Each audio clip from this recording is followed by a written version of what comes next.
மகிமா. ஐடி குழு பியிலிருந்து குமரி அறிவியல் பேரவையின் சார்பாக முள்ளச்சேரி மு. வேலையன் இயற்றிய நீர்முடிச்சுகள் என்னும் புத்தகத்தை நாங்கள் ஒரு குழுவாக விமர்சனம் செய்ய வந்துள்ளோம். இந்த புத்தகத்தின் வாழ்த்துரை டாக்டர் கே. விஜயகுமார் அவர்களால் எழுதப்பட்டுள்ளது மற்றும் மதிப்புரை டாக்டர் ஏ. அன்பு IFS வழங்கப்பட்டுள்ளது. அணிந்துரை பிரின்சி அவர்களால் எழுதப்பட்டுள்ளது. இந்த புத்தகத்தோட முதல் பாடல் குமரி மாவட்ட நீர்வளம் இயற்கையின் குறை. இதுல ஆசிரியர் குமரி மாவட்டத்தோட அமைப்பினால குமரி மாவட்டத்துல 4500க்கும் மேற்பட்ட குளங்கள் இருக்குன்னு சொல்றாங்க. மற்றும் பழையாறு, பரளியாறு, கோதையாறு, தாமிரபரணி போன்ற பல ஆறுகளும் இருக்குதுன்னு சொல்றாங்க. அப்புறம் இந்த ஒரு மகா நீர்முடிச்சை உருவாக்குதுன்னு சொல்றாங்க. இதை பாதுகாக்கிறதுக்காக பழங்கால தமிழர்களும் இப்போ உள்ளவங்களும் நிறைய அணைகளை கட்டியிருக்காங்க. பேச்சிப்பாறை, பெருஞ்சரணி, சித்தார் 1, 2 போன்ற பல அணைகளை கட்டியிருக்காங்க. அப்புறம் இதோட இம்பார்ட்டன்ஸை பத்தி இந்த லெசன்ல சொல்றாங்க. நெக்ஸ்ட், நிலத்தடி நீர் கண்ணுக்கு தெரியாத உயிர் அப்படிங்கிறது இந்த புத்தகத்தோட 2வது பாடம். இதை புறநானூறு பாடல்ல இருந்து ஆரம்பிச்சிருக்காங்க. அப்புறம் இந்த நிலத்தடி நீர் எவ்வளோ அவசியம்ங்கிறத பத்தி இதுல சொல்லியிருக்காங்க. அப்புறம் நமக்கு மழையில அழிச்சுக்கிட்டே வருதுனால நிலத்தடி நீர் குறைஞ்சிக்கிட்டே இருக்கு அப்படிங்கிறத பத்தியும் சொல்றாங்க. இதை பாதுகாக்கிறதுக்காக நம்ம மழைநீர் அறுவடை செய்யணும்னு சொல்றாங்க. 3வது பாடம் நீர் பிரபஞ்சத்தின் அமுதம் மற்றும் தமிழரின் நீர் மேலாண்மை. இதை பதிற்ற 10 பாடல்ல இருந்து ஆரம்பிச்சிருக்காங்க. இதுல நம்ம உலகத்துல நீரோட கம்போசிஷனை பத்தி சொல்றாங்க. அப்புறம் நீர் இருப்பு, அதாவது இந்த உலகத்துல கடல் நீர் ரொம்ப அதிகமா இருக்கு, அப்புறம் மற்ற நீர்நிலைகள்லாம் கம்மியா இருக்குங்கிறது சொல்றாங்க. தமிழரின் நீர் வேளாண்மை பத்தியும் இதை நல்லா குறிச்சிருக்காங்க. அதாவது பழங்கால தமிழர்கள் நீர்நிலைகளை 47 வகையாக பிரிச்சிருக்கதா சொல்றாங்க. அப்புறம் அதை இந்த புத்தகத்துல 6 பிரிவுகளாக கொடுத்திருக்காங்க. அதுக்கடுத்தது 4வது படம் குமரியின் நீர் சங்கிலி, ஒரு அறிவியல் ஆய்வு பயணம். இதுல இந்த குமரி மாவட்டத்துல என்னென்ன அணைகள் இருக்கு, அப்புறம் அதை 2 வகையா பிரிக்கிறாங்க. Primary dance, saddle dance. அப்புறம் அதோட விளக்கத்தையும் இதுல தெளிவா கொடுத்துருக்காங்க. அப்புறம் இதுல என்னென்ன பணிகள்லாம் செய்யப்படுதுங்கிற பத்தி கொடுத்துருக்காங்க. அதாவது இந்த அணைகளோட கனெக்ஷன்ஸ், அதாவது கோதையாறு, சிற்றாறு, பேச்சிப்பாறை அந்த மாதிரி அணைகளை பத்தியும் இதை தெளிவா கொடுத்துருக்காங்க. அதுக்கடுத்தது 5வது பாடமான மாம்பழத்துறையாறு அணை, ஒரு நவீன நீர் சேமிப்பு அப்படிங்கிற பாடத்துல இதுல வள்ளியாறு வேலிமலை இளவரசி அப்படின்னு கொடுத்துருக்காங்க. அதாவது வள்ளிமலை வேலிமலையிலிருந்து வருது மற்றும் இது ரொம்ப முக்கியமான ஒரு ஆறா இருக்கு குமரி மாவட்டத்துல சொல்லியிருக்காங்க. அப்புறம் இதுதான் 4 திசைகள்ல உள்ள எல்லா அந்த மலையோட பகுதிகளுக்கும் நீருக்கு ஆதாரமா இருக்கு. அப்புறம் இப்பெல்லாம் பழங்கால கோவிலை பத்தியும் அப்புறம் பழங்கால சிற்பங்களை பத்தியும் இந்த பாடத்துல தெளிவா கொடுத்திருக்காங்க. அதுக்கப்புறம் 6th சாப்டர் இயற்கையை சீண்டினான். இதுல அந்த ஆசிரியர் என்ன குறிப்பிட்டிருக்காங்கன்னா, கன்னியாகுமரி மாவட்டம் கல்வியிலையும் மனித வேளாண்மையிலும் முதல் இடத்துல இருக்குது. அது முதல் இடத்துல இருக்கிறது காரணம் என்னன்னா இயற்கை தான். ஆனா இப்போ நம்ம அந்த இயற்கையை சீரழிச்சிட்டு இருக்கோம். அந்த இயற்கையை சீரழிக்கிறதுக்கு காரணம் என்னன்னா குண்டுகள் அழிக்கிறது, அதுக்கப்புறம் துறைமுகங்கள் கட்டுறதுக்கு அந்த மலைகளை உடைத்து, அதுக்கப்புறம் மரங்களை வெட்டுறது. இப்படி நம்ம மரங்களை வெட்டணும்னா அந்த இயற்கை பாதிக்கப்படும். அதுக்கப்புறம் நம்ம அந்த நிறைய கல்குவாரி மலைகளை தோண்டி அதுல இருக்க மினரல்ஸ் எல்லாம் எடுத்து தடுப்பு சுவர் கட்டுறோம். அப்ப கடல் அலைகள்ல இருந்து பாதுகாக்க தடுப்பு சுவர் கட்டுறோம். அப்ப நம்ம ஒரு தடுப்பு சுவர் கட்டுறதுக்கு அந்த மலையை அழிக்கிறனால அந்த இயற்கை பாதிக்கப்படுது. அதுக்கப்புறம் 7th சாப்டர் ஏவிஎம் கால்வாய், குமரியின் கனவு பாதை. இந்த ஏவிஎம் கால்வாய் அனந்தன் விக்டோரியா மார்த்தாண்ட வர்மன் கால்வாய். இதான் நம்ம சுருக்கமா ஏவிஎம் கால்வாய்ன்னு சொல்றோம். இதோட வரலாறு என்னன்னா, திருவாங்கூர் மன்னர் உத்திரம் திருநாள் மார்த்தாண்ட வர்மரோட சிந்தனையில உருவான திட்டம் தான் இது நாஞ்சில் நாட்டுல உள்ள நெல்மணிகளையும் கோட்டாறுல உள்ள வணிக பொருட்களையும் திருவனந்தபுரம் மற்றும் கொல்லம் பகுதிகளுக்கு எடுத்து செல்வதற்காக தான் இந்த கால்வாயை கட்டினாங்க. இத அவருக்கு பின் வந்த ஆயில்யம் திருநாள் ராமவர்மா தான் இதை தொடர்ந்து செயல்பட்டு இருந்தாரு. அதுக்கப்புறம் இது 1056ல இந்த ஏவிஎம் கால்வாய் 2 மாநிலங்களுக்கு இடையில மாட்டிக்கிச்சு. இதை எப்படி பராமரிக்கிறாங்கன்னா, இதை கேரளால கொஞ்சமாவது பரவாயில்லாம பராமரிக்கிறாங்க. ஆனா நம்ம தமிழ்நாட்டுல இந்த கால்வாயில குப்பைகளை போடுறது, அதுக்கு மேல கட்டிடங்களை கெட்டுறதுன்னு சொல்லி அந்த கால்வாயை நாசமாக்கிட்டு வராங்க. அதுக்கப்புறம் 8வது சாப்டர் என்னன்னா, பண்டைய நீரியல் தொழில்நுட்பமும் குமரி வனவளமும். மலை உச்சியில 1341 மீட்டர் உயரத்தில் அமைந்துள்ள முத்துக்குளிவியல் 14 கிலோமீட்டர் நீளமும் 10 கிலோமீட்டர் அகலமும் கொண்ட ஒரு பிரம்மாண்ட இயற்கை நீர்த்தேக்கம். இதுல இருந்து வழியிற நீர் வந்து 2 திசைகள்ல பிரிந்து போகுது. அது ஃபர்ஸ்ட் அது தாமிரபரணிலையும் இன்னொன்னு கோதையாறுலயும் 2 இடத்துல பிரிந்து போகுது. அதுக்கப்புறம் அறியப்படாத வரலாறு காக்காசன் அணை 14ஆம் நூற்றாண்டில் வீரராம மார்த்தாண்ட வர்மாவால் இது கெட்டப்பட்டுச்சு. அதுக்கப்புறம் ஒரு பெரு வெள்ளத்துல இது அழிந்து போச்சு. ஆனா இப்போ வரைக்கும் இப்படி ஒரு அணை இருக்குன்னு நிறைய பேருக்கு தெரியாது.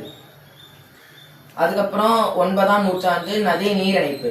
இப்போ நம்மள்ட்ட பழைய நிறைய டெக்னாலஜி இருக்கு. ஆனா அந்த காலத்துல அப்படி ஒரு டெக்னாலஜி இல்லாம கிபி 90 காலத்துல பாண்டிய மன்னன் 2ஆம் ராஜசிம்மன் ஒரு நீரில் உள்ள தண்ணியை இன்னொரு நீருக்கு மாத்தினாரு. அது எப்படின்னா, நம்ம நாஞ்சில் நாடு வந்து வறட்சியில இருக்கும்போது பரணி ஆட்சி குறுக்கே ஒரு 20 அடி உயர் ஒரு அணைய 2 மைல் நீளத்துல உள்ள ஒரு பாறைய குறைந்து அந்த கால்வாயில அமைத்து அதுல இருந்த தண்ணிய இன்னொரு இதுக்கு மாத்தினாரு. அதுக்கப்புறம் முக்கடல் பயணமும் உயிரினங்களின் புகலிடமான காவுகளும். முக்கடல் குடமுருட்டி ஓடை, கொய்யா ஓடை, காவு ஓடை மற்றும் மணல் ஓடை ஆகிய 4 ஓடைகளும் இணைந்த முக்கடலாக இருக்கிறது. இது ஒரு காலத்துல முக்கூடல்னு சொன்னாங்க. ஆனா அது போக மருவி இப்ப முக்கடல்னு சொல்றாங்க. அதுக்கப்புறம் காஞ்சிர மரம். இந்த காஞ்சிர மரங்களை எதுக்கு பயன்படுத்துறாங்கன்னா, நிறைய இடத்துல இந்த பீடத்தை டெக்கரேஷன் பண்ணதுக்கும், அதுக்கப்புறம் பழைய நிறைய மரம் ஒர்க்களை பண்றதுக்கு இந்த இதை உருவாக்குறாங்க.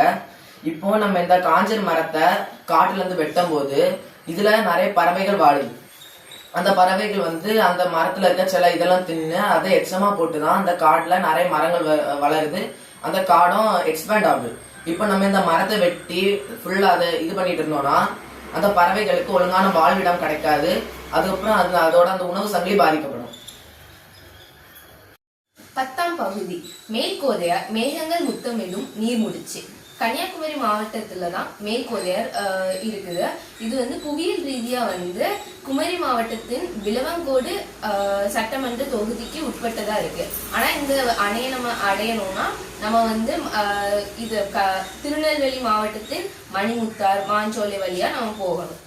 பொதிகை மடியில் ஒரு பயண அனுபவம். அதாவது இளம் விஞ்ஞானி பிரின்சி மற்றும் பொறியாளர் ஆண்ட்ரோ ஆகியோருடன் ஒரு பயணம் செய்ததுல நிறைய தகவல்கள் எல்லாம் கொடுத்தது. அதுக்கு பிறகு தேயிலை தோட்டங்களுடைய சிறப்பு மற்றும் அது எப்படி விடை பெற்றது, அதுக்கு பிறகு குதிரை வெட்டி வியூ பாயிண்டோட சிறப்பு, அது வந்து 5000 அடி உயரத்துல இருக்குது அப்படிங்கிற பத்தி எல்லாமே தெளிவாக கொடுத்துருக்கு. அப்புறம் இது நீர் பரிமாற்றத்துக்காக நிறைய டனல்ஸ் வந்து எங்கெல்லாம் அமைச்சு வச்சிருக்காங்க எல்லாத்தையும் நல்லா கிளியரா கொடுத்துருக்காங்க. தென் சேடில் டேம்ஸ்னா இது சேடில் டேம்ஸ் வந்து இந்த அணையோட 2 பக்கமும் இருக்கு. ஒரு பக்கத்துல 5 சேடில்ஸ், அதுக்கு பிறகு இன்னொரு பக்கத்துல 7. அப்புறம் இந்த அணையை பாதுகாப்பதுக்கு நிறைய தொழில்நுட்பம் எல்லாம் பயன்படுத்திருக்காங்க. அதை பத்தி மிக தெளிவாக கூறியிருக்கிறாரு. அப்புறம் வனப்பகுதியோட பன்முகத்தன்மை, அதாவது வனப்பகுதி வந்து நம்மளுக்கு எப்படி ஹெல்ப் பண்ணுதுங்கிறத பத்தி இளம் விஞ்ஞானி பிரின்சி அவர்களோட வழிகாட்டுதலோட நிறைய விஷயங்கள் தெரிஞ்சு கொண்டோம். விளிம்பு நிலை வாழ்வும் விஸ்வரூபம் எடுக்கும் கடலும். இதுல காலநிலை மாற்றம்னா என்னங்கிறத பத்தி மிக தெளிவாக சொல்லியிருக்காங்க. காலநிலை மாற்றங்கள்னால இது கடல் பகுதியில் கடலோர மக்களுக்கு வந்து ஏற்படும் மாற்றங்கள் மற்றும் அவர்களுக்கு ஏற்படும் சவால்கள் பற்றி மிக தெளிவாக கூறியுள்ளார்கள். அப்புறம் மீனவர்களின் சவால்கள், கடல் டீப் சீ ஃபிஷிங்லாம் பண்ணும்போது அவங்களுக்கு ஏற்படும் கொஞ்சம் பிரச்சனைகள் எல்லாத்தையும் பத்தி ரொம்ப தெளிவா கொடுத்திருக்காங்க. தென் தேங்காய்பட்டினம் மீன் பிடித்த துறைமுகம். இந்த துறைமுகத்துல மணல் மேடுகள் ஏற்படுது. அதனால கப்பல் படகு எல்லாம் விபத்துக்கு ஏற்படுது. ஸோ இதை வந்து நம்ம எப்படி தீர்க்கலாங்கிற ஒரு தொழில்நுட்ப தீர்வு வந்து ரொம்ப கிளியரா சொல்லியிருக்காங்க. தென் ஏவிஎம் கால்வாய் வந்து இப்போ அழிஞ்சிட்டே வருது. ஸோ இதை வந்து நம்ம காப்பாற்றினா நம்மளுக்கு என்னெல்லாம் நன்மை கிடைக்கும், அப்புறம் இதை வந்து எப்படி சுற்றுலா தலமாக மாற்றலாம் என்பதை பற்றி மிக அழகாக சொல்லியிருக்காங்க. 12ஆம் பகுதி, நிலத்தடி நீர் கண்ணுக்கு தெரியாத புதையல். நிலத்தடி நீரோட முக்கியத்துவம். இந்தியாவில் வந்து நிலத்தடி நீர் வந்து இப்போ வந்து குறைஞ்சிட்டே வருது. ஸோ அதெல்லாம் நம்ம காப்பாத்துறதுக்காக என்னெல்லாம் இது பண்ணலாம் அப்படிங்கிறத பற்றி மிக தெளிவாக கூறியிருக்காங்க.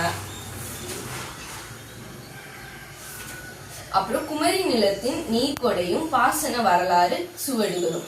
இதுல வந்து எனக்கு ரொம்ப பிடிச்சது மாத்தூர் தொட்டி பாலத்தை பற்றி மிக தெளிவாக கூறியிருக்காங்க. மாத்தூர் தொட்டி பாலம் வந்து மிக உயரமான மற்றும் மிக நீளமான தொட்டி பாலமாகும். இதுல வந்து ஒரு மலையின் உயரமான மட்டத்திலிருந்து மற்றொரு மலைக்கு பாசனத்திற்காக தண்ணீரை வந்து எடுத்து செல்வதே இதனுடைய ஒரு முக்கியமான நோக்கமாகும். அதுக்கு பிறகு மலைகளின் கொடை, இது வந்து பன்றி ஓடை, அதுக்கு பிறகு ஆழத்துறையார், அந்த மாதிரி நிறைய இதை பத்தி ரொம்ப கிளியரா எக்ஸ்பிளைன் பண்ணி எல்லாருக்கும் எளிமையான வகையில புரியுற மாதிரி சொல்லியிருக்காங்க. அப்புறம் அணைமுகமும் அண்டை மாநில நதிநீர் சிக்கலும், இதனால ஏற்படுற சிக்கல்களை பற்றி நல்லா கிளியரா சொல்லியிருக்காங்க.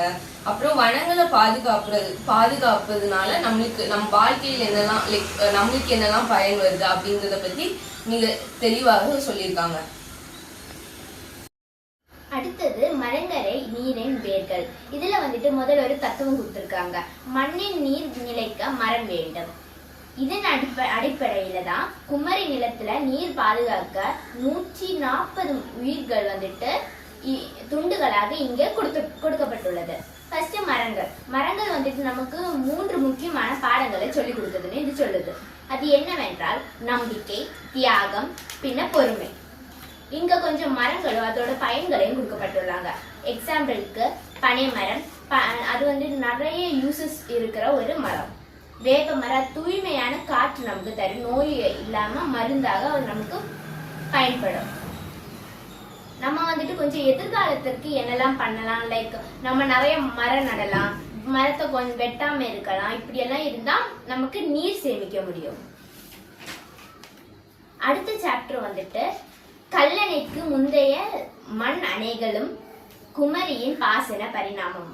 இதுல அணைக்கட்டை எப்படி தோன்றுச்சு, அது என்னெல்லாம் வகையில இருக்கு, என்னெல்லாம் கொடுக்கப்பட்டுள்ளது. நவீன அணைக்கட்டு பத்தி இதுல அழகா கொடுக்கப்பட்டுள்ளது.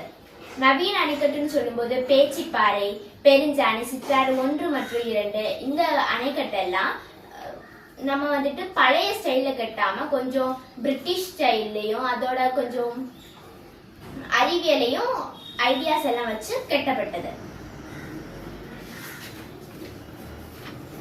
அடுத்த சாப்டர் குமரியின் நீர்த்தேக்கங்களின் நவீன நீர்ப்பாசன புரட்சி. இதுல கொஞ்சம் பேச்சுப்பாறை பத்தி நல்ல அழகா இதுல வந்துட்டு விளக்கியிருக்காங்க. பின்ன காமராஜர் வந்துட்டு ஏற்றிய கொஞ்சம் திட்டங்கள், இந்த டேம் எல்லாம் கட்டுறது கொஞ்சம் ஏற்றின திட்டங்களை பத்தி கொடுத்துருக்காங்க. லைக் அது எப்ப இறக்குனாங்க, எப்படி எல்லாம் பண்ணலாம்னு யோசிச்சாங்கன்னு எல்லாம் இதுல அழகா கொடுத்துருக்காங்க. பின்ன நீர் ஆதாரங்கள், இந்த கிளை ஆறுகள், பின்ன எந்தெல்லாம் ரூட்ல எல்லாம் அந்த ஆறுகள் எல்லாம் ஒழுகி வருது, இந்த மலை ரூட்டு, ஆறுகளோட இடம், பின்ன எப்ப இது தோன்றி எப்ப இந்த அணைக்கட்டு முடிஞ்சது, இதெல்லாம் இதுல கொடுக்கப்பட்டுள்ளது.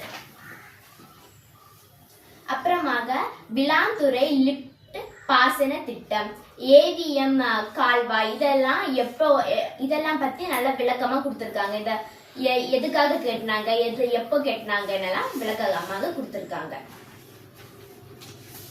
அடுத்த சாப்டர் நதிநீர் இணைப்பும் நாஞ்சில் நாட்டின் நல்வாழ்வும். இதுல வந்துட்டு இந்த பெருஞ்சாணி, புத்தனணை, அதோட கற்ற வரலாறு இதெல்லாம் பற்றி தெளிவாக கொடுத்திருக்காங்க. இதோட பெருஞ்சாணியின் நீர்மின் திட்டம், அப்புறமா பழையாறின் 13 தடுப்பு அணைகள், இதெல்லாம் ரொம்ப ரொம்ப விவரிச்சு ஆனா எளிமையாக கொடுத்திருக்காங்க. அடுத்த சாப்டர் கள ஆய்வு மற்றும் எதிர்கால சிந்தனைகள். இதுல முக்கியமா கொடுத்திருக்காங்க நம்ம எப்படி எல்லாம் இத டேம் எல்லாம் பாதுகாக்கலாம், நீரை எப்படி சேமிக்கலாம், லைக் நம்ம புது புது ஐடியாஸ் இளம் விஞ்ஞானியான நாம என்ன பண்ணலாம், லைக் மரம் நடுறது, பின்ன மேப்பிங், இந்த இங்க இருந்து எங்க ஒழுகுது, இது எங்க போய் முடியுது அப்படின்னு எல்லாம் நம்ம மேப்பிங் பண்ணலாம். பின்ன நம்ம இப்ப நடுற மரம் வந்துட்டு இந்த வளர வளர நம்ம மண்ணையும் பிடிச்சு வைக்கும், அந்த மண்ணில் இருக்க தண்ணியையும் பிடிச்சு வைக்கும். இதனால நீரை நம்ம பாதுகாக்க வைக்கலாம். தாகம் தீர்க்கும் திட்டங்களும் தத்தளிக்கும் நீர் மூலங்களும். குமரி மாவட்டத்துல நீர்வளம் எப்படி விவசாயத்துக்கு மட்டும் இல்லாம அது வளரும் நாகரிகத்துக்கு தாகத்தை எப்படி தணிக்குது அதெல்லாம் சொல்லியிருக்காங்க. அப்புறம் பொய்யான தாகத்தை தீர்க்கிறதுக்கு எந்த அளவுக்கு பயன்படுது. அதுக்கப்புறம் முக்கடல் டேம் எப்படி நாகர்கோவில் அமுத சுரப்பி அழைக்கப்படுகிறது, அது எப்படி பயன்படுது, அது 7 லட்சம் லிட்டரை ஹோல்ட் பண்ணுது. அதுக்கப்புறம் திருப்பரப்பு அருவியை பற்றி கொஞ்சம் டீட்டெயிலாக கொடுத்துருக்காங்க. அது 4 பேரூராட்சி, 16 ஊராட்சி, 45 குடியிருப்புகளுக்கு அது தண்ணீரை கொடுக்குது. அதுக்கப்புறம் சுனாமி காலத்து திட்டம், இது 79 கடலோர கிராமங்களுக்கு நீர் தாழ்ந்தணிக்க பயன்படுது. அதுக்கப்புறம் ஆபத்தின் ஜீவனாடி, மணல் கடத்தலும் நிலத்தடி நீர் பாதிப்பும், இதை பற்றியெல்லாம் கொஞ்சம் டீட்டெயிலாக கொடுத்துருக்காங்க.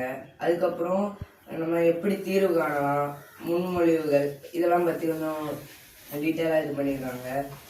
அதுக்கப்புறம் சிக்கல் நிறைந்த நீர்ப்பாதைகள், சிதையாத மருத நிலமும், இதில் ராதாபுரம் கால்வாயை பற்றியும் அது எப்படி மாவட்டங்களுக்கு உதவி செய்யுது அதை பற்றியும் ரொம்ப டீட்டெயிலாக கொடுத்துருக்காங்க. அதுக்கப்புறம் இது காங்கிரீட்டர்ஸ் தான் கேட்டிருக்காங்க. அதுக்கப்புறம் குமரியின் சிக்கலான நீர் பகிர்வு அமைப்பு, ஹைட்ராலஜிக்கல் நெட்வொர்க்கை பற்றி கொஞ்சம் ரொம்ப டீட்டெயிலாக இது பண்ணி சொல்லியிருக்காங்க.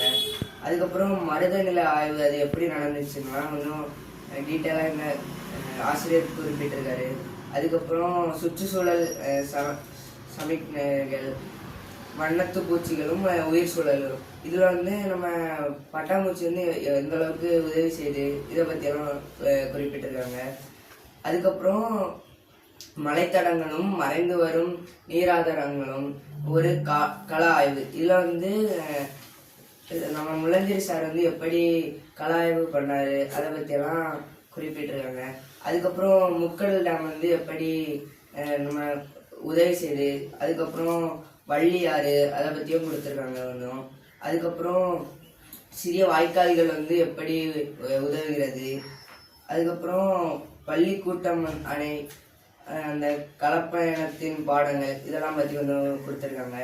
அடுத்து 22வது பாடம் எல்லை பகிர்வுகளும் எழில்மிகு வேலிமலைகளும், இதில் நெய்யாறு, வேலிமலை, இந்த வள்ளியாறு, இதில் உள்ள இம்பார்ட்டன்ஸ்லாம் பற்றி கொஞ்சம் கொடுத்துருக்காங்க. அடுத்து இளம் விஞ்ஞானிகளுக்கு சார் என்ன எச்சரிக்கை தராங்க, எப்படி இந்த தண்ணியை கன்சர்வ் பண்ணலாம், இதெல்லாம் பற்றி கொஞ்சம் கொடுத்துருக்காங்க.